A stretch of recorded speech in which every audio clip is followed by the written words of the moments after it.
I don't know if you know this or not, but sometimes when you've selected a card from the deck and then the magician ultimately discovers what that card was, it's because we can tell by the look on your face.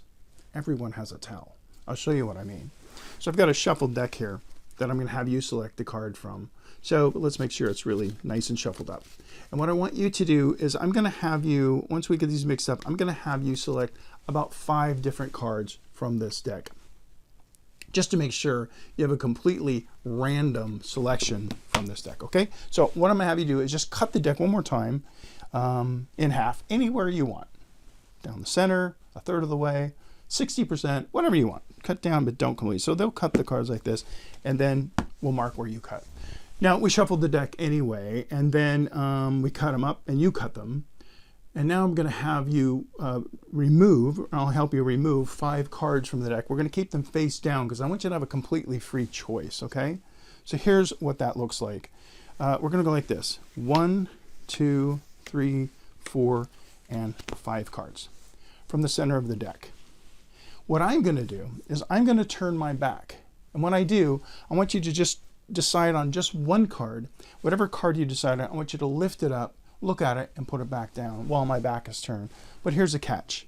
When you do that, it's very likely that you're going to move the card a little bit. So if, for example, if you chose this card, when you put it back down, it might be shifted a little bit that way. What I'd like you to do is after you look at the cards, just kind of move them all a little bit. So I can't tell which one moved, just to make it really, really fair. And let me show you what I mean. So if you were to look at this card and memorize it, you would have remembered the 3 of spades, then you would have put it back down this way. What I want you to do is move them all again just a little bit so I can't see which card got adjusted. Okay?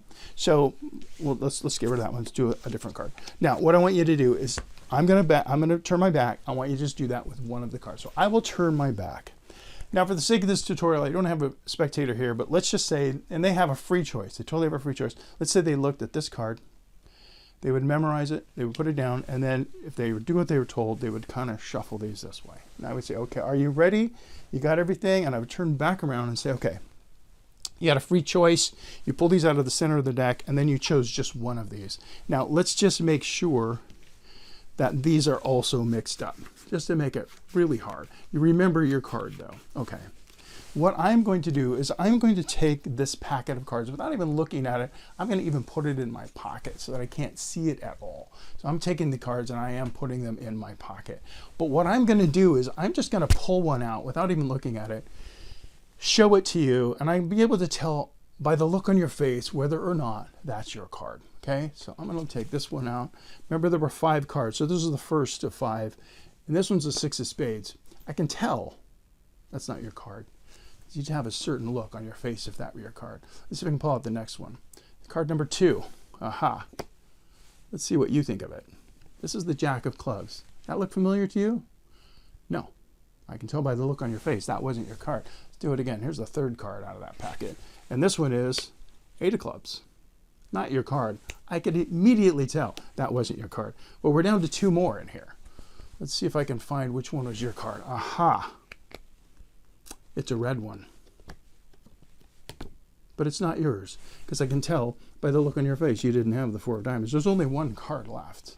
So just by either the process of elimination or pure magic, I can tell you that this card is the one you chose. And I can tell by the look on your face that that's amazing. Okay, that's a really easy trick to do. Pretty amazing. I'm wearing a coat because I need to use pockets. It's better to do with pockets. You don't have to, though. Sitting at a table, you could put this on you could do it under the table, keep it on your lap. But the reason why I like to use pockets or a vest pocket or whatever is because you're going to do a little bit of a switch, and I'll show you what I mean. This was a force. We forced the 10 of hearts on our spectator. So we need a packet of cards that has a 10 of hearts, and then 4 indifferent cards in that order. We want the 10 of hearts on the top of this packet. That's going to be stored in our pocket, and it's going to be switched for these cards that we put in there. So one of the ways you can switch cards in your pocket is if you have one of the packets going this way, and then when you put other cards in, you go horizontally. You can. It's easy to tell which packet's which. I have one of those pockets that has another little pocket in it, kind of like a watch pocket or whatever that is. But it's pretty easy to keep them separate because when you put them in there, you can just grab the other cards, especially if you have a big pocket. But anyway, our setup is we need a packet to switch to, and this is the packet we're going to switch to. This is the packet that they had to select from. I know, it's no fair. They didn't really have a free choice. So what we need here are 1, 2, 3, 4, 5, 6 tens of hearts. This packet's going to go in our pocket over here, and this is our setup. You'll also notice, though, that I did a little sneaky thing with the 3 of spades. So this is how this gets set up. We want a force card, force card, force card. Any other card that's nothing like the force card. In my case, I chose a black 3, and then another force card, and then another force card right here. So here's our setup. This deck is shuffled. These can be anything, all mixed up. It doesn't matter the order of these cards. On the top of the deck, we want an extra force card. Then we want this packet, which goes like this. Force, force, force, any other card, and the force, okay? This packet goes on top like this. And we have this packet in our pocket, a packet in a pocket, okay? So I'm gonna just put it here for now rather than my pocket, just for the sake of the tutorial. Now, we have a set of cards here that we don't want to lose, as you can see. It is 1, 2, 3, 4, 5, 6 cards that we need to keep on the top of the deck.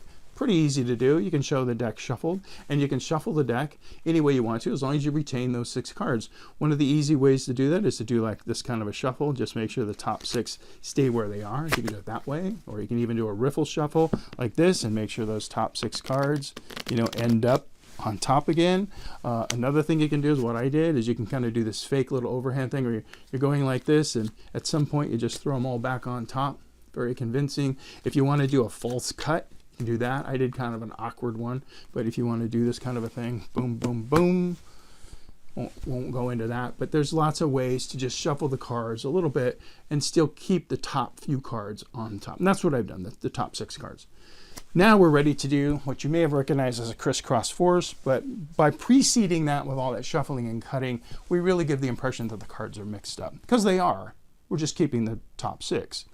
Now, when we do the crisscross force, I have a video about that, so I won't go into that in detail, but basically they cut the cards and then we mark where they cut. We have just forced them to stop at the top of the deck, right? We have to draw their attention away, recap what we did. Remember, we shuffled, we cut, da-da-da, you got the cut where you want.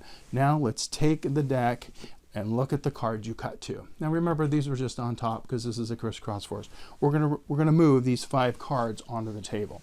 Now what we're really moving onto the table, these 5 cards, is 1, 2, 3, 4, and 5, right?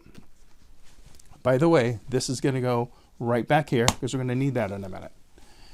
What I really put on the table was a 10 of hearts, a 10 of hearts, a 10 of hearts, a 3 of spades, and a 10 of hearts.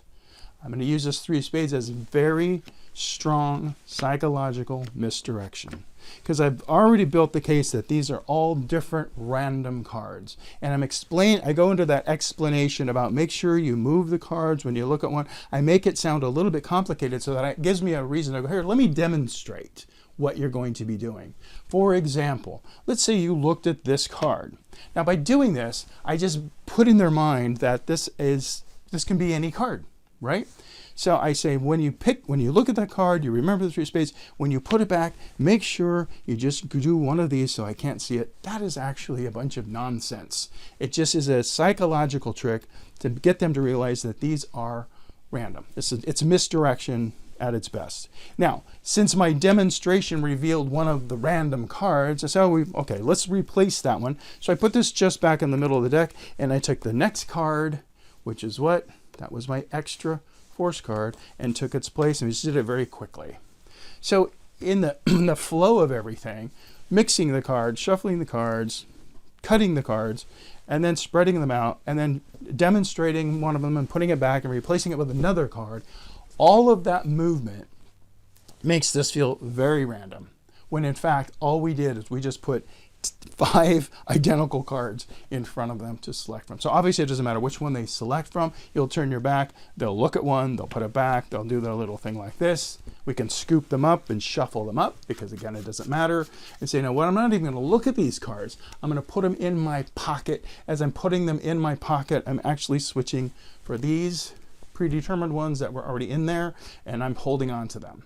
I'm basically holding on to them like in a palm like this, right? I'm holding on to them like this so that I can easily manipulate them in my pocket. And I know that the top one in this little packet is the final card. So in my pocket, I'm just pulling one out, and as I do, you can go through, you can tell that's not your card.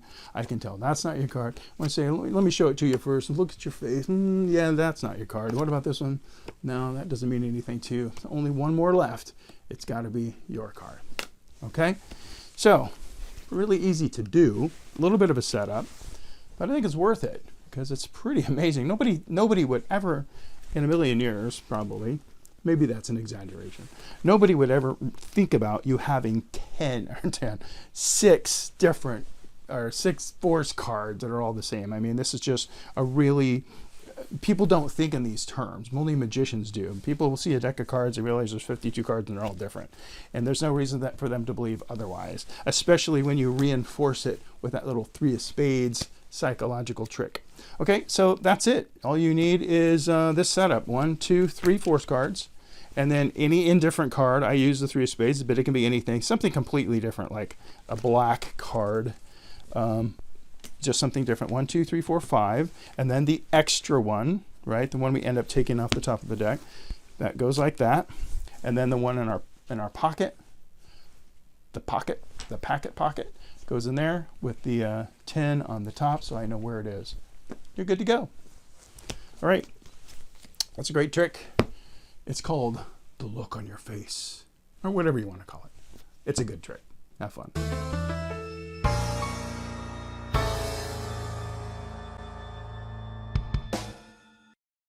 Here's the other packet that we used here. These were, let's see, not that one. It was this one. Uh-oh.